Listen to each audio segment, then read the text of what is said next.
Once again, welcome to everybody that's here, everybody online. Hope everyone had a good week.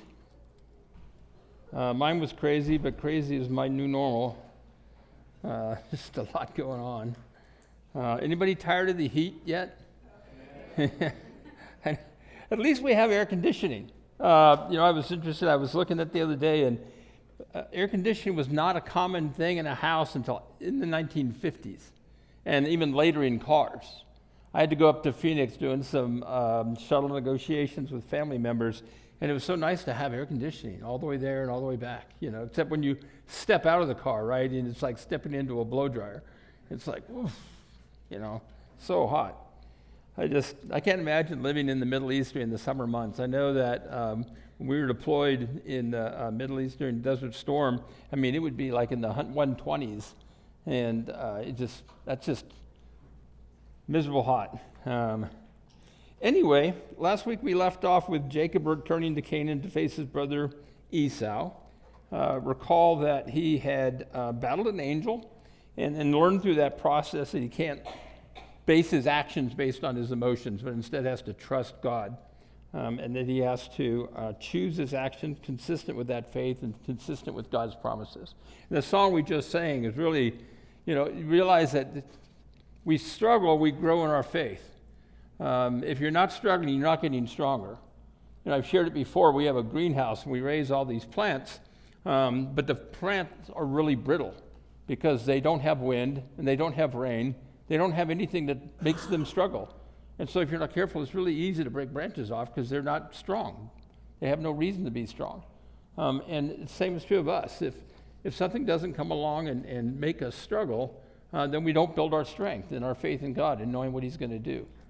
And so it's when people, you say, well, God help build my faith, realize you're inviting struggles. That's how it's done. It's like going to the gym. You have to move weight if you're going to get stronger, right? You can't just go to the gym and sit there and go, I'll watch that person exercise and I should be in good shape. Right. Wish it was that easy, right? All right, so we know that God had provided much for Jacob, right? He crossed over toward his brother or his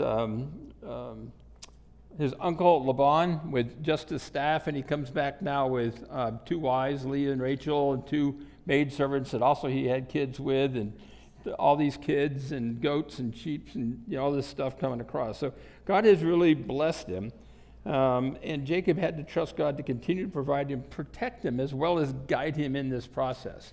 And so, again, we talked about it, that we have to understand that following our emotions, whatever they are, whether it's fear, anger, despair, frustration, disappointment, whatever, if you follow your emotions, it can lead to problems.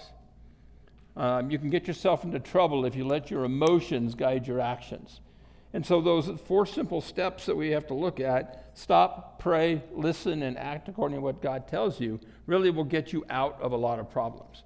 There's a reason why people tell parents, count to 10 before you discipline your kids when they misbehave, right? Because your first response probably will not be the right one. I know I see all the parents out there going, yes, my kids are still alive, so it's proof. I think babies are wonderful, because, if they were born as teenagers, we'd drown them. It's great. One of my grandsons right now is that stage where, you want to sell him for what he thinks he's worth and buy him back for what he's worth. And he still knows everything. So anyway, but that's the process, as we go through all those things. And I'll be the first to say I'm not great at it either. There's times that I react according to what's going on, and anybody that's ridden with me in my car knows what I mean. And especially driving to and from Phoenix. I hate that trip. I don't know about how many of you get to do that, but I hate that trip. Especially where it narrows down. It's like there's 2 lanes, the fast one and the other one. And so, if you don't want to drive fast, get in the other one. It seems simple, but anyway, it doesn't work that way. So anyway, we're going to look at Joseph in chapter 37. And I named this message, Living Beyond Fear, the Life of Joseph. And that's really kind of where I want to go, is sort of a follow-on from where we were last week, is that living beyond fear, recognizing fear is real and you will have it, but you can live through it, live past it. And Joseph is a great example. And you're going to see that Joseph was very different than the rest of his family. You know, he had a very dysfunctional family. And there was just a lot going on, all the way back from Rebecca and Laban, and Isaac and the whole Esau, Jacob thing. I mean, they have a messed up family. But Joseph is different. So we're going to look at this. We ended up last week at the end of chapter 32. So in chapter 33, Jacob and Esau work out their issues. And Jacob moves to Shechem. And then in chapter 34, there's some nasty business that goes on between Dinah, her brothers Simeon and Levi, and Hamor's son, Shechem. And it's not good. But we're not going to get there. It's if you're curious, by all means, read it. But in chapter 35, God tells Jacob to remove all the foreign gods from his house. Remember, Rebecca had stolen her dad's gods and hid them. So they're still there. So God tells him, no, you got to get rid of all these foreign gods, and then you have to cleanse yourself of all of this stuff so that you can now follow what God wants you to do, and they're going to move to Bethel. Cleansing is a really interesting concept, and we don't have time to go into that either, but the study kind of what cleansing meant in the Old Testament, and it was a major process to wash yourself clean of the spiritual badness in your life, if you will, right? We have a much simpler process, right, because we know Jesus. We're forgiven. We don't have to go through this spiritual cleansing every time before we go to synagogue or whatever. So for us, it's much more direct, I guess. And so anyway, in that chapter, God reaffirms that Jacob is now named Israel, and that Rachel gives birth to Benjamin, which is the 12th son, but she dies in the process. She dies in childbirth. And then Israel goes to his father Isaac, who's living in Hebron at the time. And at the very end of the chapter, we learn that Isaac dies at the young age of 180. Personally, I certainly hope I don't get there. 180 would be really unpleasant based on where I'm at today. So anyway, chapter 36 is all about Esau and his family. Remember that he married Canaanite women, and so that has its issues. So if you're curious about that, go to chapter 36. And now we're going to jump into where we want to go, which is chapter 37. So now that you're all cut up with the drama of the family, verse 1 of chapter 37 reads, "Now Jacob lived in the land where his father had lived as a stranger in the land of Canaan. These are the records of generations of Jacob. Joseph, when he was 17 years of age, was pasturing the flock with his brothers while he was still a youth, along with the sons of Bilhah and the sons of Zilpah, his father's wives. And Joseph brought back a bad report about them to their father." So Jacob now is living in Bethlehem, which is in Canaan, with his 12 sons, all of his wives, with the exception of Rachel, of course, who passed away, and all his herds and flocks, and they're out pasturing. And he's 17 years of age, he's the second youngest, and he's out there with his half-brothers, Dan, Naphtali, Gad, and Asher. So they're all out doing that things. And so up to this point, we've not heard much about Joseph, right? I mean, we know he's born, and then that's it. We don't hear much about Joseph all the way through. Now he's 17 years old. So we don't hear anything about what's going on. And we know from chapters 30 and verse 22 and 24 that God had finally opened Rachel's womb. Remember, she was barren for a long time when Leah was having babies like crazy, and then the maidservants were having babies, but Rachel wasn't having any babies. And finally, God gave her a child in Joseph. And Joseph in Hebrew means he will add. That's what that name means. And he named Joseph as a prayer to God, as a combination of a gratefulness, thankful that she's had a child, but also a hope that she'll have another. So, I don't know if she wants to play catch up or what, but she wants to have another kid. So there's that idea of gratitude and hope that's in there. And she ends up having Benjamin.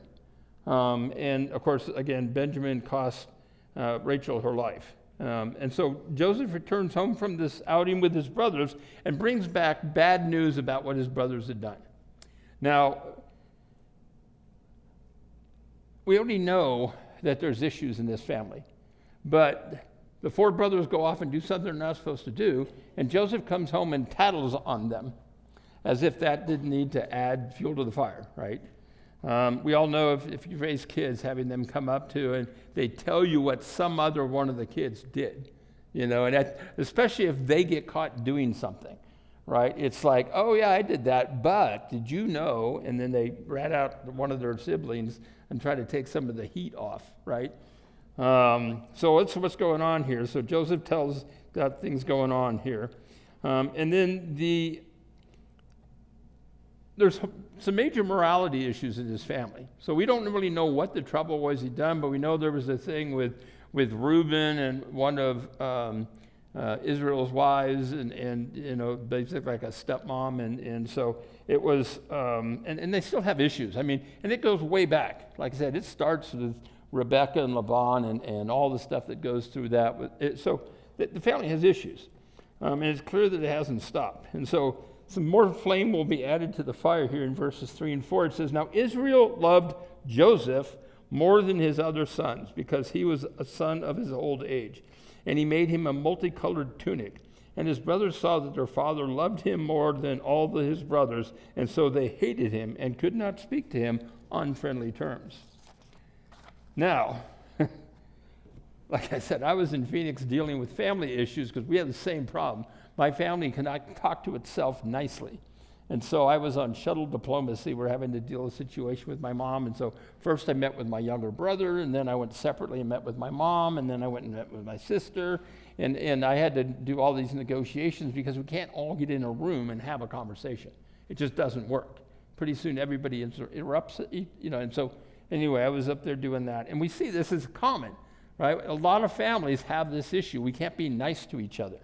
And it's a shame that we can't, but again, a lot of families like that, or they'll have at least somebody in the family who is an instigator of disruption. And so we see again, there's all these issues that are going on in this family, and we're told again that Israel loved Joseph more than any of the other sons, and the sons resented that, you think, right? I mean, I hear all the time, one of my daughters tells me that my mom favored my Eric over everybody else in the family.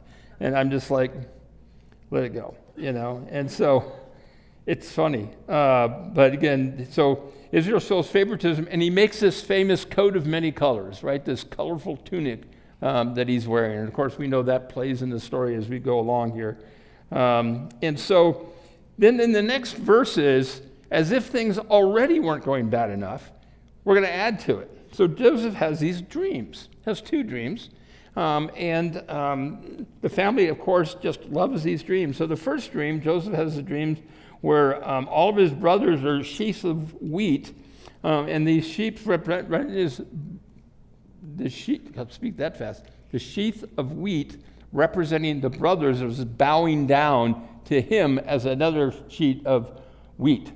And then in the second dream, Joseph sees the sun, moon, and 11 stars bowing down to him. And so the brothers are already not fond of him. And now they're telling him, he's telling them that you're all going to bow down to me. And then now he decides that's not enough. So the second dream, he brings in mom and dad and, the rest of the family. So, and we see the reactions to what's being said in verse 8. We read that in verses 10 and 11.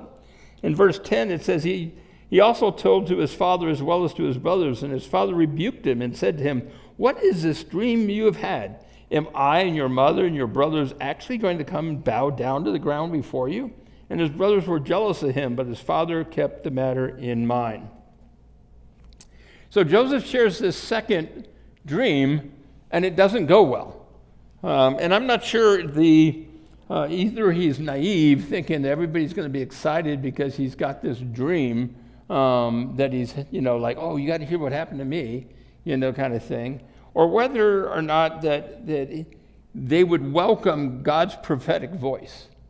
Now, you would think, with everything that's happened up to this point, all the way back from Abraham and Isaac, that God has been working actively in this family to bring about this promise of this new covenant in this large group of people that are be more numerous than the grains of sand. You would think that they would be excited to hear good prophetic news coming along and be welcoming to this dream that the brother had. But that isn't what happens, not even close. But Joseph believes these are dreams being brought to him by God, and he trusts that. He has faith in what he hears God say to him. And as we all know, what happens through this whole process, but of course the brothers don't, and the rest of the family doesn't know yet because that hasn't happened yet. But one of the really cool parts about this is that not only did Joseph take to heart what these dreams are, but we're told that Isaac rebuked him, but that his father kept the matter in mind.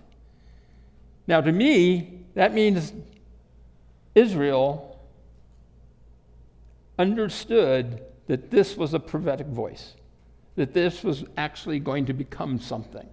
And so while he was offended by it and told his son so, he also recognized that there was some truth in this dream. Something was going to happen. Obviously, he didn't know what was going to happen, but he knew something was going to happen. So,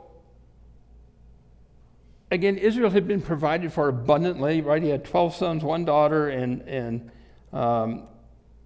he had everything. He'd gone through all these things, and so he had confidence that God's got this.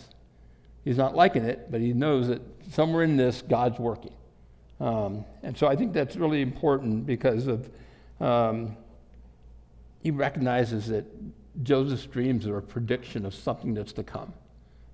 And again, we're talking about this, knowing this new covenant is coming.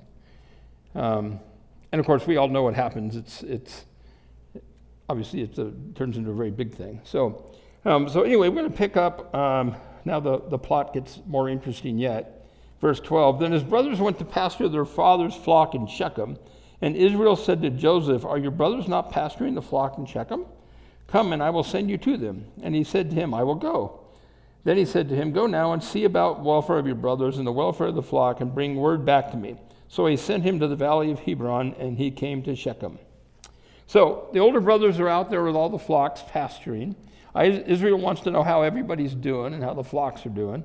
So he decides he's going to send Joseph, 17-year-old Joseph, entrusted with this mission to go out and check on his brothers. So what's Joseph's response? He says, I will go. He doesn't say, oh, come on. I don't really want to go.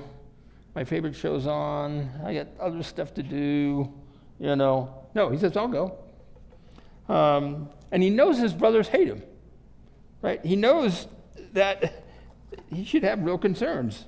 But he doesn't. He doesn't let fear or those concerns do anything. He just goes. He just says, okay, I'll go. That's what I'll go do. Now recall that Israel lived in Bethlehem and the flocks are in Shechem. Now, today that's not a big trip. I looked it up, and the fastest way from Bethlehem to Shechem is to take the bus number 231, and it'll take 2 hours and 56 minutes and cost $11 US. So, not a bad trip. So, but the cities, Bethlehem and Shechem, are 82 kilometers apart. So that little walk that Joseph has to go on is 51 miles. No small distance in those days. And of course, not a safe way to go either. You're going to be walking for days in places that aren't friendly to go check on your brothers who don't like you. So it's going to take several days to get there, several days to get back. And he arrives and goes out to the pasture to find his brothers. And then what happens? 15. A man found him, and behold, he was wandering in the field. And the man asked him, what are you looking for? He said. I am looking for my brothers. Please help me where they are pasturing the flock. Then the man said, they have moved from here, for I have heard them say, let's go to Dothan. So Joseph went after his brothers and found them at Dothan. So if you thought Joseph got a workout going from Bethlehem to Shechem, the The distance between from Bethlehem to Shechem, the distance from Dothan to Shechem is 64 miles, or 103 kilometers. So if the 51-mile walk wasn't good enough, now he gets to go on an additional 64 miles. So he's getting his steps in.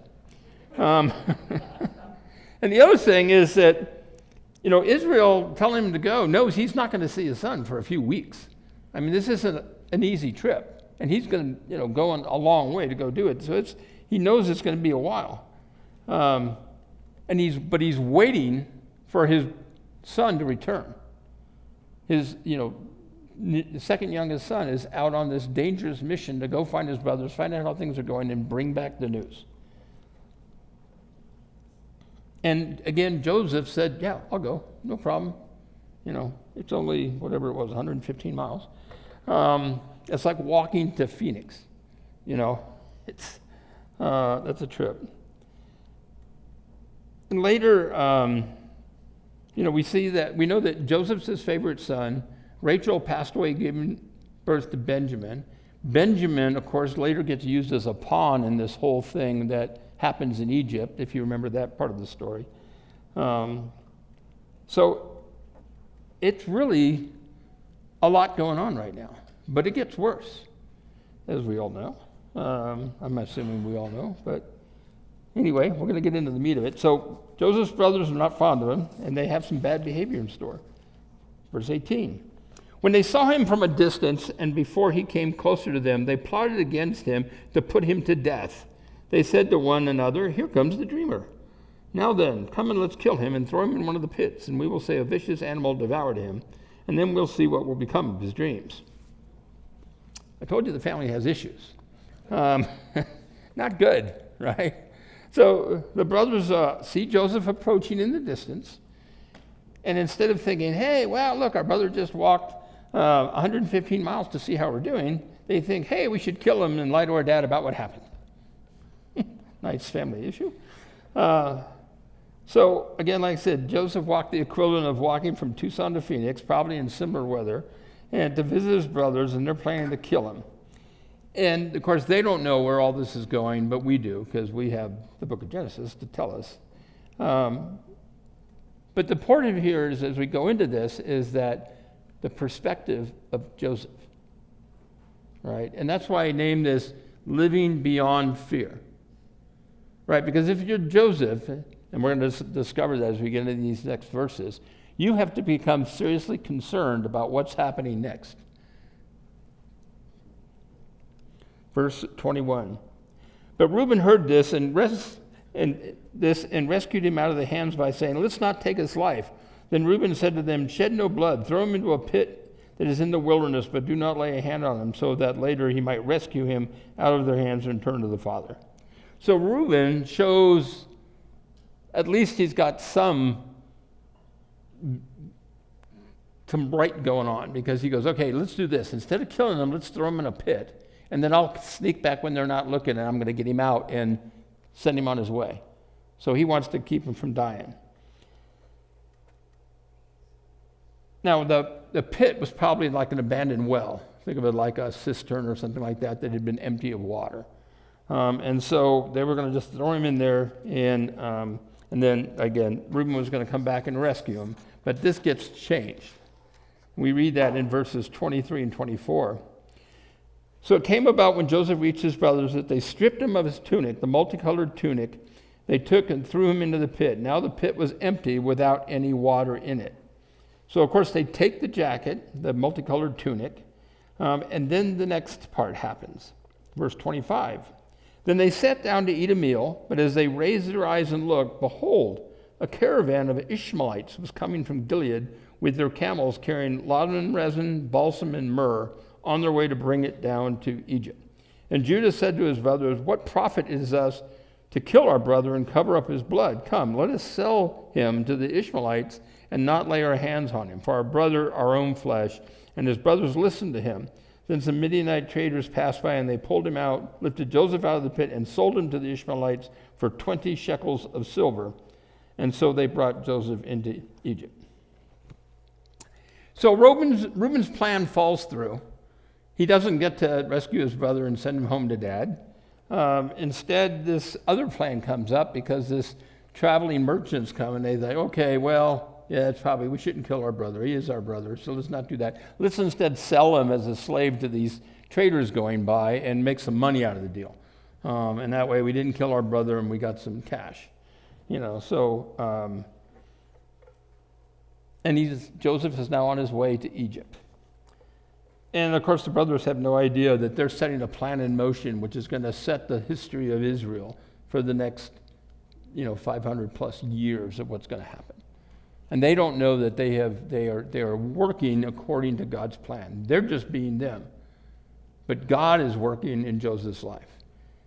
God is bringing these things that Joseph saw coming into reality.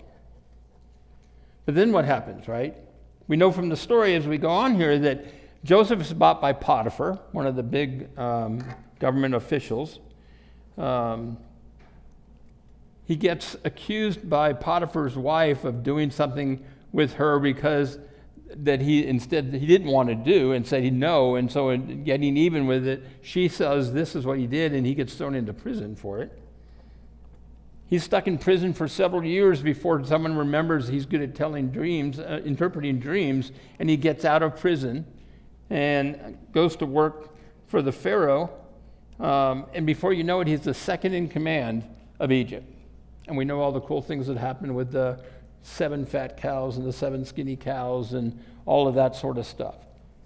Now, the one thing that I think that's really important as we went through this whole thing here is we'll go back to that title, Living Beyond Fear, the Life of Joseph.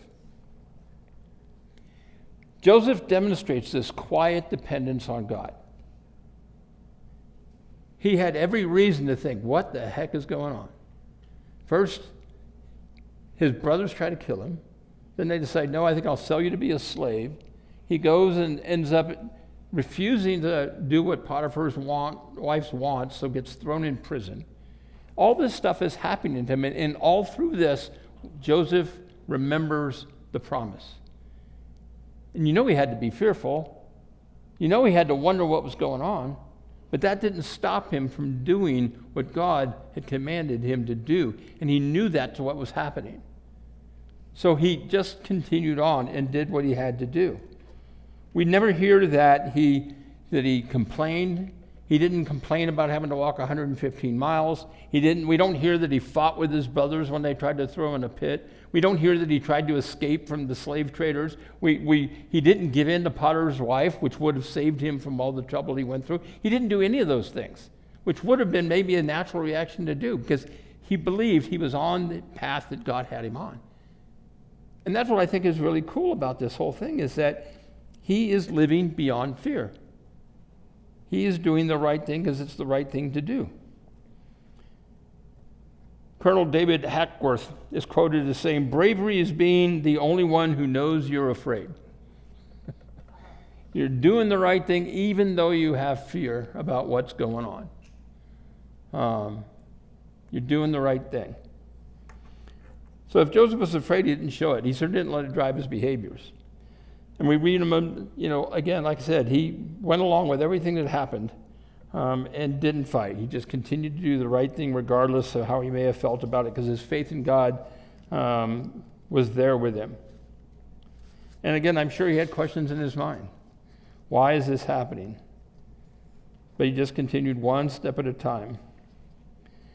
Now, he's praised in a lot of verses. There's a lot of places in the Bible that talk about Joseph and Joseph's what he did. I'm going to go to one in Psalm 105, starting in verse 17. It said, he sent a man before them, Joseph, who was sold as a slave. They forced his feet into shackles. He was put in irons until the time that his word came to pass. The word of the Lord refined him. The king sent and released him, the ruler of peoples, and set him free. He made him lord of the house and ruler of all of his possessions, to imprison his high officials as well, that he might teach his elders wisdom. Now, there are people in the Bible that I really feel sorry for. You think, man, these people had a raw deal, right? Job, Ezekiel, Jeremiah, Hosea. That was a tough one. But Joseph, I mean, everything that Joseph went through, the up and down of that portion of that life, what he did. And then, of course, everything else that continued in bringing, saving his family from starvation and everything that he did. And the psalmist uses the phrase, the word of the Lord refined him. So his faith in God, his prayer life with God, his doing the right thing refined him. And that term refined was if you've ever had to refine precious metals, you heat it up till it's molten, you mix it with flux, and then you take the slag that mixes the impurities that mix with the flux, you take that off, and then you repeat that process over and over again until you get nothing, until it's pure.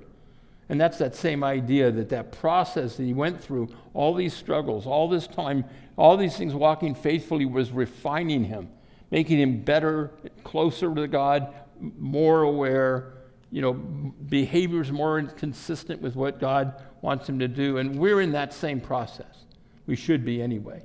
We spend time in the Word, time in prayer, listening to God. He carries us through our struggles, and we're constantly being refined. We're moving forward day by day. And like I said last week, it's a process, not perfection. We'll never reach perfection, not on this side. But it's a process that we're going through. Ideally, we're getting better every day. So as we go through these difficult times, trusting God and not our feelings, our behaviors improve. And God gives us that faith and courage to face overwhelming challenges without fear if we rest in Him. And it was so great. The songs, we don't coordinate it. We know what songs are coming, but we don't tell them what to sing. But as you notice from the songs today, it was all about that. Giving it to God and trusting in God and knowing He's got it. I love that song, Oceans. When the ocean's rising, it tells you to look above the waves. Don't look at the incoming, the waves coming in at you. Look above it. See what else is out there. Don't get focused on the troubles. Lord, we are just so grateful for all that you do, all the things that you do in our lives, and the fact that you love us, and that you are willing to give us guidance, and you are willing to give us discipline, and you present things in our lives that you will help us through. And many of the struggles we create for ourselves, but you will guide us through them. You will help us get through all the good things and all the bad things that happen in our life. So, Lord, we just pray as we go forth this day that we just continue that process of being refined and living beyond our emotions and behaviors that would be the ones that you would have us in our lives. And we just thank you in your holy and precious name. Amen.